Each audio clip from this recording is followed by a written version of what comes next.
Allô, allô! Bon mercredi! Donc, ici Sandra Griffin, nutritionniste. C'est l'heure de notre rendez-vous hebdomadaire, donc à 10 h à tous les mercredis sur Facebook depuis 2018. Donc, aujourd'hui, on va parler d'alimentation durable et éco-responsable et je suis sûre que c'est un sujet qui va vous intéresser. Donc, je vais attendre que vous joigniez à moi. Je vais me prendre une petite gorgée d'eau. Et on va prendre la pause café ensemble, mais moi, je prends plus de café, là. Non, j'ai recommencé à me coucher tôt, fait que j'ai besoin juste d'un café le matin. En passant, c'est pas du tout le sujet du live aujourd'hui, là, mais j'ai fait des stories, là, puis je disais que je me couchais plus tôt.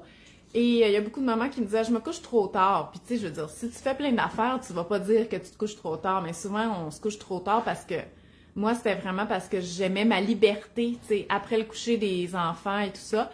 Mais ça m'apportait rien dans ma vie. Fait que sérieusement, le sommeil avant minuit est vraiment plus récupérateur parce que vous allez vous lever à la même heure le lendemain. Fait que tranquillement, là, si vous êtes capable de coucher une demi-heure plus tôt, là, jusqu'à une heure qui est pas si pire, là, ben faites-le. Ça fait vraiment beaucoup de différence sur l'énergie. Donc, couchez-vous tôt. Bon, fait que là, vous êtes déjà un bon nombre avec moi. Donc, on va commencer. J'ai parlé beaucoup d'affaires là, dernièrement, mais là, j'avais vraiment envie qu'on parle d'un sujet qu'on n'a pas abordé beaucoup dernièrement. C'est mes collègues qui m'ont donné cette idée-là, parce que nous, on a un groupe là, de nutritionnistes et j'avais une de mes collègues que j'aime beaucoup qui se posait la question, c'est quoi là, en ordre, là, les actions que nous, on peut faire là, en tant que consommateurs, malgré que là, le gaspillage alimentaire, vous allez voir là, OK? Parce que moi, je voulais qu'on en parle parce que c'est un sujet qui me tient à cœur et que on a notre part à faire, bien entendu, là, sauf qu'on le fait pas à la bonne place. C'est ça que je veux qu'on mette au clair aujourd'hui. Donc, quelles actions, nous, en tant que consommateurs, on peut poser pour une alimentation durable et éco-responsable, mais qui a le plus d'impact, OK? Puis là, je vous nomme des choses qu'on pourrait faire, comme réduire la viande, réduire les produits laitiers, réduire le gaspillage alimentaire, acheter des aliments locaux, acheter des aliments biologiques, acheter des aliments équitables, réduire le suremballage, réduire les aliments ultra transformés. Donc ça, c'est toutes des actions que peut-être que vous posez au quotidien, en tout cas, que vous connaissez l'existence et tout ça. Et il n'y en a pas une de pas bonne, là, OK? C'est vraiment quelque chose qui va avec nos valeurs. Moi, ce sont tous des choses qui me tiennent à cœur. Sauf que, tu sais, à un moment donné, on veut faire notre part, mais on veut aussi savoir lequel qui a le plus d'impact. Donc, les deux qui auraient le plus d'impact, et ça n'enlève rien aux autres, c'est juste la façon de mesurer, tout dépendamment de comment l'aliment est produit, l'endroit où est-ce qu'il est, la saison et tout ça.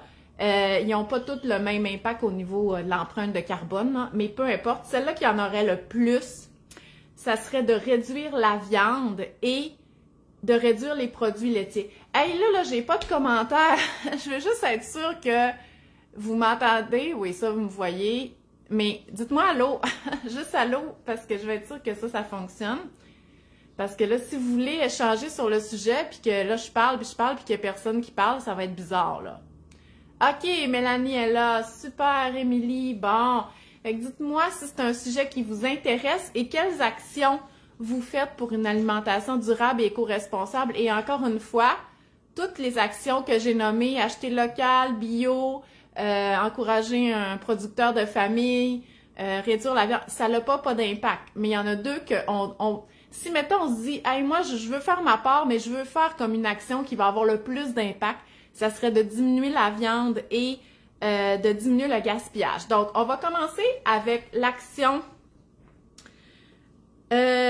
diminuer la viande. Puis l'affaire là, c'est que dans les deux cas, ou peu importe, il y a tout le temps une notion de planification des repas qui est super importante là-dedans. Puis justement, diminuer la viande, là, moi, sérieusement, je ne l'ai pas faite dans les 6-7 derniers mois, OK? Parce que j'ai moins cuisiné. J'ai cuisiné quand même, là. Inquiétez-vous pas, j'ai cuisiné quand même. Mais bon, j'ai commandé du Cookit pour m'aider parce que, tu sais, je rushais un petit peu. Hein, vous savez, ça, pour tout le monde, là, les 2 dernières années n'ont pas vraiment été faciles. Et j'étais plus attirée avec les repas avec la viande. OK? Donc, voilà. Puis là, vu que j'avais moins à planifier des nouveaux repas parce que j'en avais 3 qui étaient comme déjà planifiés, ben les repas que je faisais, c'était souvent des recettes que je connaissais. Et étant donné que moi, j'ai pas été élevée en mangeant du tofu et des légumineuses, mes recettes comme passent partout, là, facile, c'est souvent des recettes avec la viande, OK? Donc, c'est une des raisons. Fait que mettons, mon petit lousse au niveau de la planification des repas a fait en sorte que j'ai moins mangé végé dans les derniers mois, OK? Donc, c'est sûr que si c'est pas dans nos habitudes avec lesquelles on a été élevé de manger des légumineuses, de cuisiner des légumineuses pour que ça soit savoureux puis qu'on aime ça, la même chose pour le tofu, il faut les mettre au menu et les planifier parce que sinon, ça se fera pas tout seul, OK? Si on sait pas trop quoi faire avec le tofu, on peut pas se dire un mercredi soir, « Oups, vite, je suis pressée, je vais faire du tofu. » Non, non, si tu sais pas quoi faire avec ça, probablement que tu seras pas très contente de ta recette. Fait que tout ça, ça a le rapport. Et aussi, pour prévenir le gaspillage alimentaire, ben il faut faire une belle gestion des aliments. Il faut mettre les choses qu'on a à la maison au menu. Et là, moi, la semaine prochaine, j'ai sauté ma semaine de Cookit parce que là, j'ai comme accumulé trop de bouffe, là, OK? J'ai plein de petites sauces. Je veux vider mes condiments. J'ai beaucoup de légumes que je m'achète comme à l'habitude, mais que je mange pas nécessairement parce que j'en ai reçu. Fait que là, pendant une semaine ou 2, là, je veux pas aller à l'épicerie pratiquement. Je veux juste vider mon congélateur, mon frigo. J'ai comme envie de repartir à neuf. Et sérieusement, là, je suis convaincue que vous pourriez toutes faire ça. Tu sais, à part vous acheter du pain puis du lait, là, faire 2 semaines de menu avec ce que vous avez chez vous. Parce qu'on a beaucoup de bouffe. Fait que c'est ça un petit peu prévenir le gaspillage. C'est qu'au lieu d'acheter tout le temps du frais, ben on utilise nos réserves. Parce que, tu sais, même si c'est congelé, là, ça fait 2 ans que c'est congelé, ça se peut que votre poitrine n'a plus la goutte le congélateur. Fait que passez là avant d'acheter celle-là qui est en spécial. Wow, vous avez beaucoup de commentaires. J'ai même pas commencé à vous donner des trucs.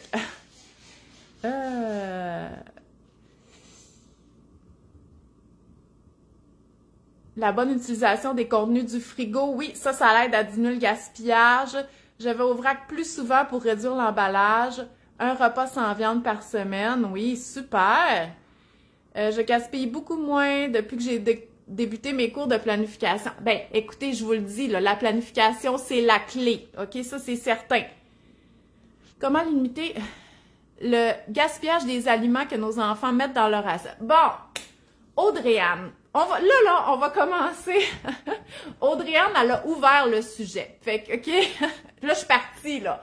On commencera pas par la viande. On va commencer par réduire le gaspillage alimentaire parce que, écoute, c'est parfait. Ton commentaire, Audrey-Anne, il est parfait parce que les parents détestent le gaspillage. Ils détestent ça et je vous comprends, OK? Mais cette phobie-là du gaspillage dans l'assiette, OK, une fois que c'est rendu là, pratiquement proche d'être mangé, ça nous fait faire, ça vous fait faire des actions par rapport à l'alimentation des enfants qui sont souvent pas adéquates, comme essayer d'inviter l'enfant à finir son assiette ou soi-même, OK? Parce que vous avez peut-être été élevé comme ça. Finis ton assiette, faut pas qu'il y ait de gaspillage. Il y a du monde dans sa planète qui meurt de faim et tout ça. Mais là, je vais vous dire, OK? Il y a tellement d'actions, puis c'est ça les conseils que je vais vous donner par rapport à réduire le gaspillage, qu'on peut faire avant que ça se rentre dans notre assiette. Puis c'est ça que je veux que vous mettiez le focus, parce que je veux pas que vous mettiez le focus de la nourriture qui est rendue dans l'assiette, parce que là, c'est fini, là. Dites-vous, j'ai tout pu faire pour le gaspillage. Je ne veux pas que votre peur du gaspillage vous fasse faire des actions qui sont contraires à ce que vous voulez. Hein? On veut pas forcer un enfant à manger. Hein? Rappelez-vous, le partage des responsabilités, c'est le combien revient à l'enfant. Bien, les notions de gaspillage, ils n'ont pas de rapport là-dedans, OK? S'il n'a plus faim, ça ne tente plus de manger ça, on doit accepter ça. Donc, je vais vous donner plein d'idées qu'on peut faire avant. Bien sûr, par rapport au repas au centre de la table, quand c'est une pratique qui est courante, on peut dire, écoute, tu peux te resservir. Fait que t'es pas obligé d'en mettre autant tout de suite dans ton assiette, puis tu vas pouvoir te resservir, il n'y a pas de problème.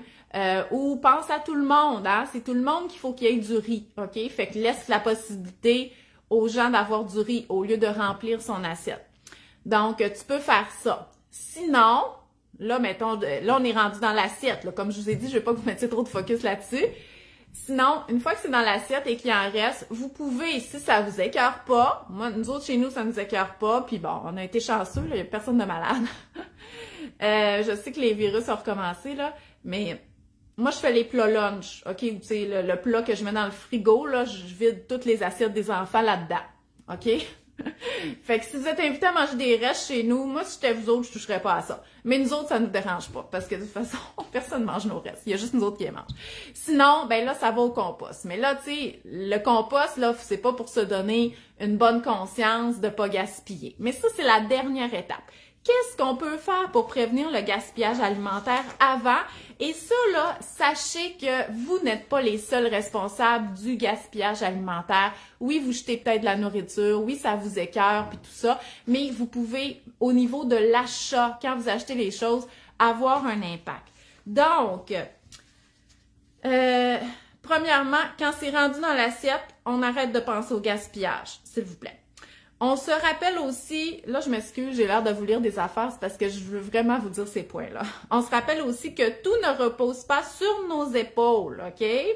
On veut faire le bien, mais il ne faut pas se mettre une pression supplémentaire, OK? Il faut parler du gaspillage, il faut se questionner, revoir nos habitudes d'achat, mais faire notre possible, OK? Et prioriser la bonne planification des repas. Bon, premièrement, c'est important d'acheter les aliments qu'on a besoin seulement, OK? Fait que là, on revient à notre planification des repas. On a planifié nos repas, on a une liste. C'est important de s'y tenir à cette liste-là. Pourquoi? C'est parce que les achats impulsifs, souvent, ils sont tentants. Fait qu'on peut les acheter. Puis souvent, l'affaire, c'est qu'on va les manger eux autres. Mais ce qu'on avait prévu faire, oups, c'est ça là qu'on oublie dans la maison puis que finalement on cuisine pas puis qu'il y a un risque de perdre. Fait que achetez les aliments que vous avez besoin et la quantité que vous avez besoin, OK? Fait que si vous le savez que vous achetez beaucoup de farine, que vous utilisez beaucoup de farine, achetez des gros formats, ça va être plus économique, c'est parfait. Mais si vous avez besoin de petites farines spécialisées, parce qu'il y a une recette qui vous demande la farine de pois chiche, ben si vous achetez un gros sac de même, les risques que vous le perdiez sont grands. Puis là, vous allez dire, ouais, pourquoi je perdrais ma farine de pois chiche? Elle peut rancir, puis elle peut se ramasser pleine de bibites. Ça m'est arrivé, OK? Fait que c'est juste plate, des choses comme ça. Fait qu'achetez les choses dans la quantité que vous avez besoin. Donc oui, les gros formats, c'est économique, mais si vous passez pas à travers, vous les entreposez pas adéquatement, vous avez des risques de les perdre. Ensuite, on achète des aliments qui sont moins beaux. Bon, ça, l'affaire, c'est... Puis là, c'est là. À l'épicerie, pour nous, c'est convenu que les tomates sont rondes, OK? Puis qu'ils n'ont pas d'imperfection. Mais si vous avez déjà eu un jardin, vous savez bien que les tomates, là, il y a comme un gros moton brun qui fait en sorte qu'elle est comme séparée en deux. Mais ces tomates-là, ils se vendent pas à l'épicerie, OK? Parce que les gens, ils disent « Ah, elle est pas belle la tomate, je la prendrai pas. » Donc, si on peut bypasser ça, OK? En allant acheter directement du producteur, par exemple, l'agriculture soutenue par la communauté, hein, vous savez, les paniers bio, ces choses-là, mais on achète du producteur. Fait que oui, il va y avoir des carottes séparées en deux, puis des petites patates, puis des grosses patates, puis ça sera pas uniforme. Puis il y a des paniers qui sont d'hiver aussi, où est-ce que vous allez avoir des pommes, des choux, tous les légumes que nos grands-parents mangeaient, dans le fond, des patates, des carottes, des navets, des choses comme ça. Donc ça fait en sorte que ça évite le gaspillage de ces aliments-là, parce que les belles carottes longues puis droites, imaginez, il y en avait une coupe qui était séparée en deux qui s'est même jamais rendue dans le sac parce qu'ils savent que les gens ils vont pas les acheter, OK?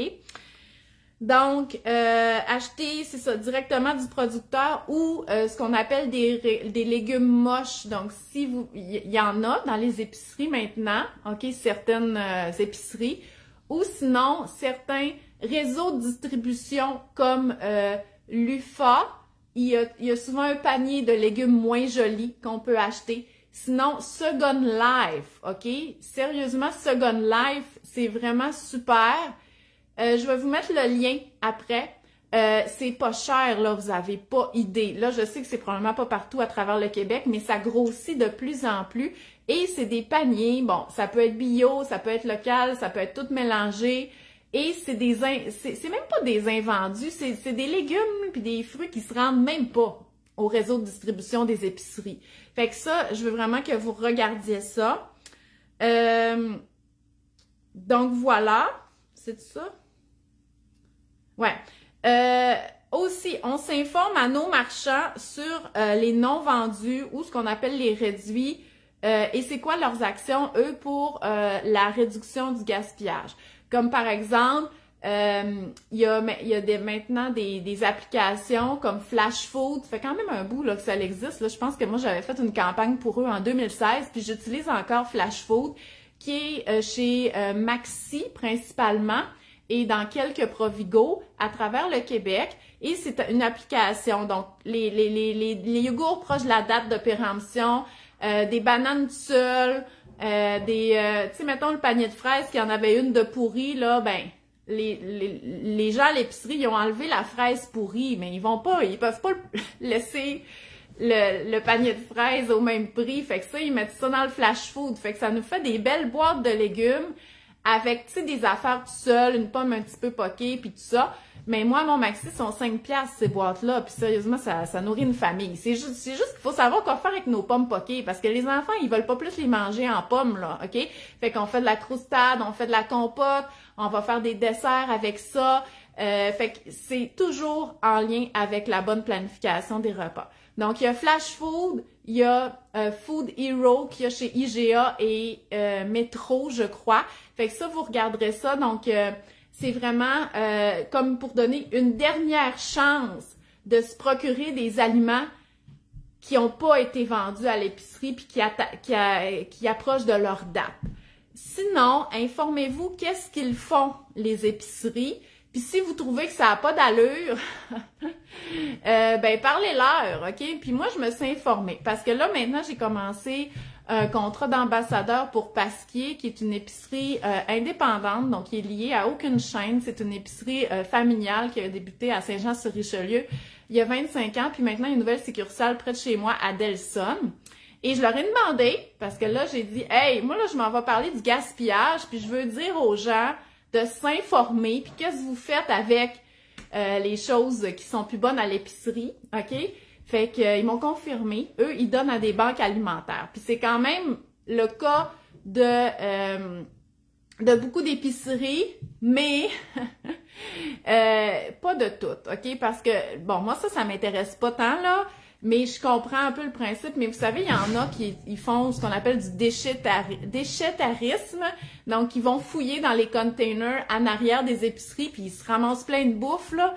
C'est complètement désolant, là. Mais en tout cas, eux, pour eux, c'est parfait. Puis, je me suis fait dire, je vous le dis pas lequel, là, mais qu'il y a une épicerie à Sainte-Julie, que ça n'a pas de bon sens, les affaires qui jettent.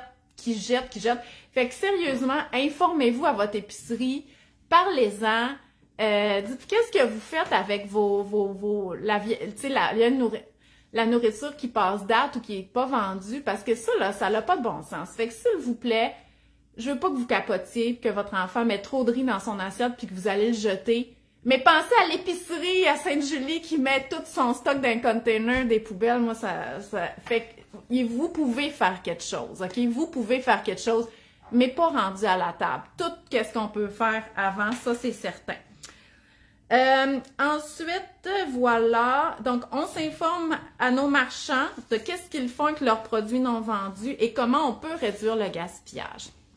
On utilise les options de dernière chance. Ah, ça, je vous l'ai dit. Les réduits, Flash Food, Food Hero, les frigos communautaires. OK, il y a des places que ils mettent de la bouffe en tout cas, probablement que vous connaissez ces initiatives-là, que vous pouvez aller chercher de la bouffe là-dedans.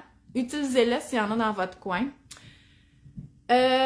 Ensuite, on cuisine à partir des aliments qu'on a à la maison. Bon, ça, je vous en ai parlé. On planifie notre menu. On a des patates douces, OK?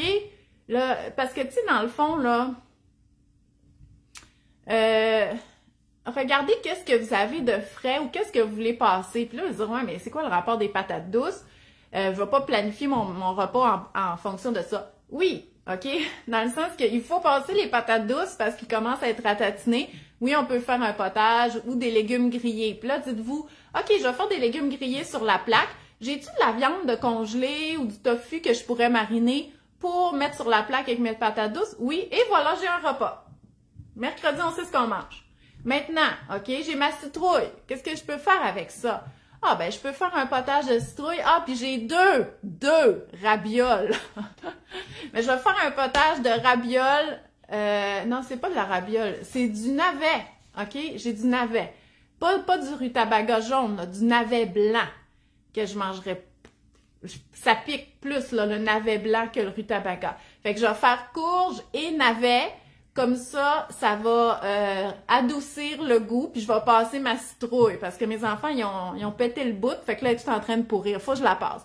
Fait que avec ça, je vais manger du pain puis du fromage. Et voilà, jeudi, je sais qu'est-ce que je mange. Fait que vous voyez, c'est comme ça qu'on peut réduire le gaspillage des aliments qu'on a chez nous. C'est qu'on regarde qu'est-ce que j'ai, puis qu'est-ce que je peux faire avec ça, puis et voilà, les aliments, là, ils s'utilisent. Puis ça peut ne pas être encore quelque chose de naturel pour vous, de pouvoir dire « Ah, ben moi, j'aimerais ça faire ça, mais moi, j'y pense pas. » Ce que tu viens de me dire, là, les deux menus que tu viens de me dire, j'y aurais juste pas pensé.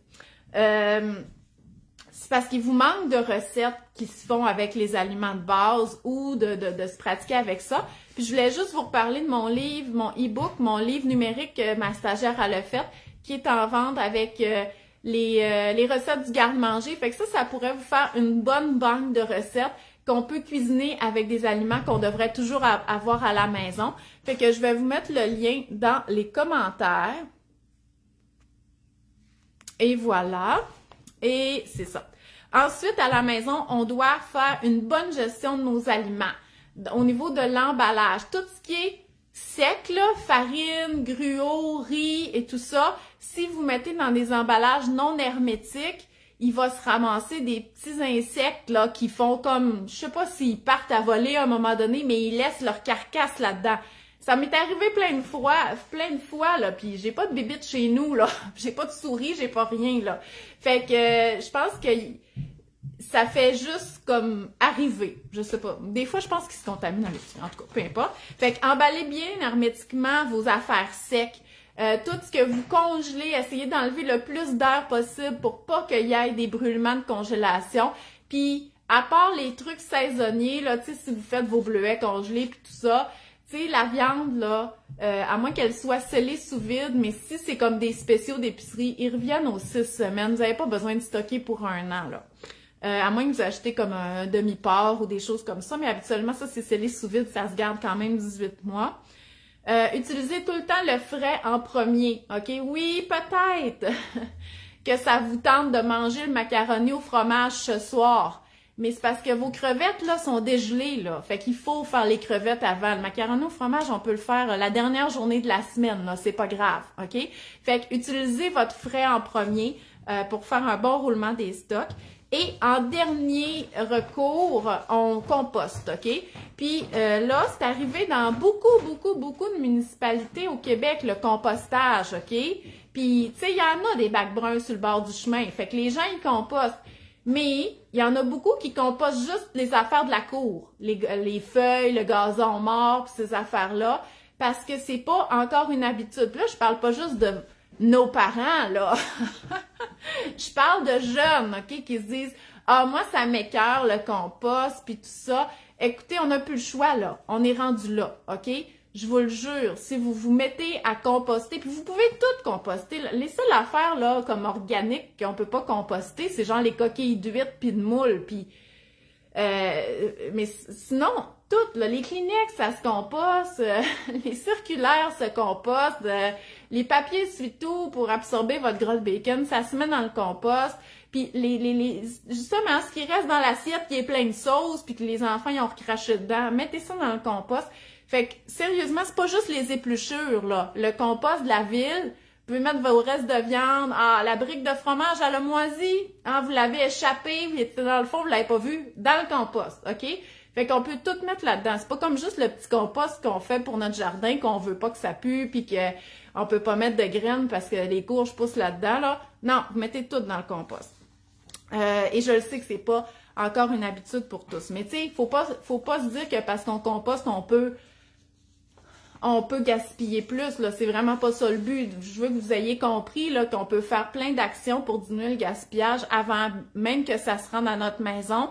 Dans notre maison, on peut bien gérer nos aliments puis les cuisiner pour pas gaspiller parce que, un, ils ont été produits, deux, on a payé pour ça, donc on essaie de gaspiller le moins possible, mais on met pas ça à la poubelle, là.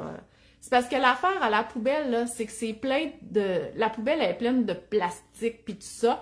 Fait que ça se composte pas, OK? Fait que les déchets organiques qu'on met dans la poubelle, ils vont se dégrader vraiment plus lentement parce qu'ils produisent comme des gaz à cause qu'ils peuvent pas respirer. En tout cas, je sais pas trop le principe. Bref, voilà. Ah oui, Véronique a dit qu'elle a mis un bac « Mangez-moi en premier » dans le frigo. Oui, parce que, tu sais, si tu vas prendre ça pour les desserts, puis tu sais, des fois, là, quand on dit que le parent est responsable du quoi, là, si c'est les bananes qu'il faut passer ce soir, mais les enfants, ils veulent des bonbons d'Halloween. Ouais, je le sais, mais là, non. Ce soir, c'est les bananes, OK? Demain, les bonbons d'Halloween, eux autres, ils vont durer longtemps. On en mangera demain, il n'y a pas de problème, ce sera ta collation, mais là, je veux plus de bananes ce soir parce qu'ils sont jaunes puis il faut les passer. J'ai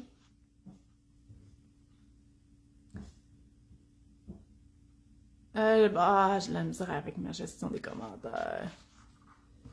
Ouais, OK, super, on continue. Donc, pour diminuer la viande, premièrement, il faut planifier des repas moitié moins de viande ou sans viande au menu parce que, comme je vous le disais tout à l'heure, c'est difficile de faire ça sur le fly et je suis coupable. J'ai pas diminué ma viande dans les derniers mois parce que j'ai juste moins cuisiné, OK? Donc, premièrement, OK? Des fois, ça peut faire peur aux gens de dire diminuer la viande parce qu'ils disent « Ouais, mais nous, on aime vraiment ça. » Fait que déjà, une action qu'on peut faire qui est pas trop dure, c'est de diminuer la quantité. OK? Donc, si vous rappelez le nouveau guide alimentaire canadien, qui reste un très bon guide, OK? Il est séparé à moitié fruits et légumes. L'autre moitié qui reste, là, c'est pour les produits céréaliers et les aliments protéinés. Fait que premièrement, réduire sa portion, ça va réduire la quantité de viande, OK? Si pour, mettons, 2 adultes et 2 enfants qui mangent pas tant que ça, vous avez l'habitude de faire cuire 2 livres de steak haché, ben c'est beaucoup, là! C'est vraiment beaucoup pour un repas, OK? Fait qu'on pourrait... 1 livre de steak haché, c'est correct pour 2 adultes et 2 enfants. Mais oui, ça va faire des plus petites portions. Sauf que vous êtes supposé, que selon le guide alimentaire canadien, de manger beaucoup plus de végétaux. Et c'est une bonne habitude parce que les végétaux, ils ont plein d'effets sur plein de choses. Oui, sur la santé, les légumes et tout ça, mais aussi sur votre effet de rassasiement. Hein. Ils prennent de la place dans votre estomac, ils sont plus longs à mastiquer, fait qu'ils vont faire en sorte que vous vous sentez satisfait puis rassasié, même si vous avez diminué la quantité de viande pendant le repas. OK? Donc, juste regardez vos habitudes d'achat, combien vous faites de poitrine de poulet pour toute votre famille. Si vous dites, ouais, ben finalement, on en fait quasiment 2 de plus, comme si on avait des invités. Juste de réduire, ça va faire que votre paquet de poitrine va vous durer pour 2 repas. Fait qu'au final, en bout de la semaine, vous en avez diminué votre quantité de viande. Puis là, je dis ça, c'est parce que moi, j'ai travaillé beaucoup en nutrition adulte à l'hôpital, puis la portion de viande était quand même assez grosse, là, OK? Fait que si vous trouvez qu'elle est déjà bien correct, puis que les proportions, puis surtout votre assiette familiale, là, je parle adulte, là, OK? on peut y aller avec le tiers de la protéine, le tiers des légumes, le tiers de féculents. Si c'est déjà ça, probablement que la portion de viande est adéquate. Ensuite, où est-ce que je suis là? Ici. On peut aussi réduire la viande, OK, en faisant moitié-moitié avec une protéine végétale. Comme par exemple dans la sauce à spaghetti, on peut couper la viande hachée de moitié et ajouter des lentilles brunes ou vertes sèches directement dans la sauce. Fait que ça va cuire en même temps, ça va garder la même quantité de protéines, ça va augmenter les fibres, ça va être tout aussi rassasiant, puis ça goûtera même pas, OK? Fait que ceux qui n'aiment pas vraiment la texture des légumineuses, il n'y en a pas de problème.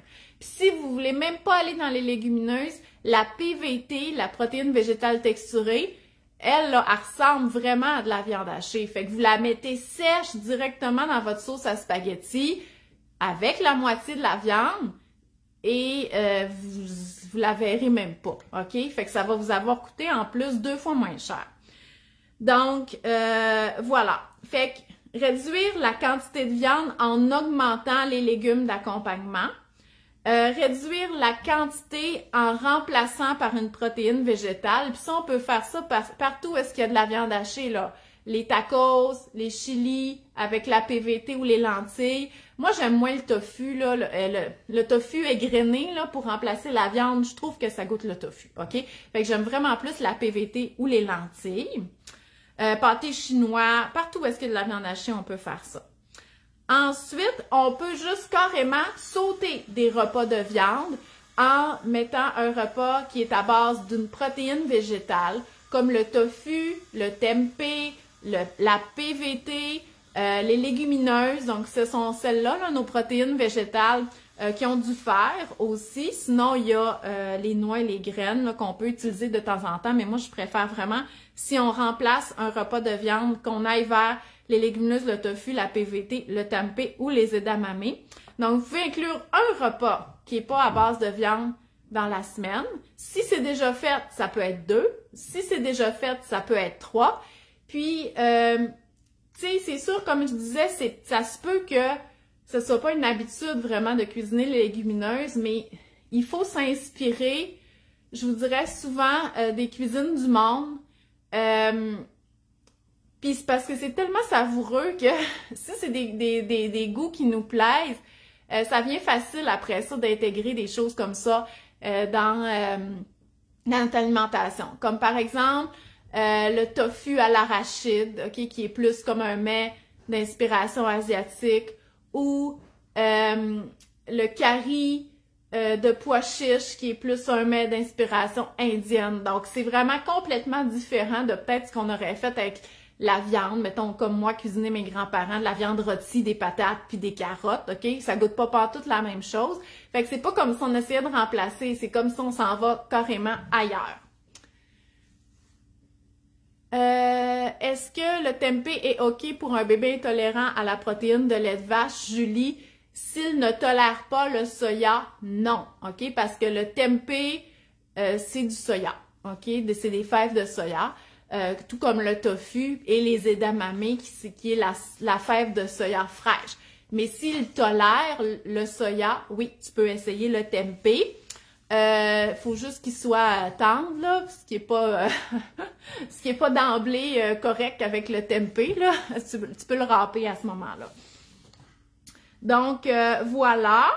Moi, ce que j'aime des façons faciles d'inclure les légumineuses, là, surtout pour les lunchs, les dîners, c'est dans une belle soupe aux légumes qu'on va ajouter des haricots rouges ou des pois chiches.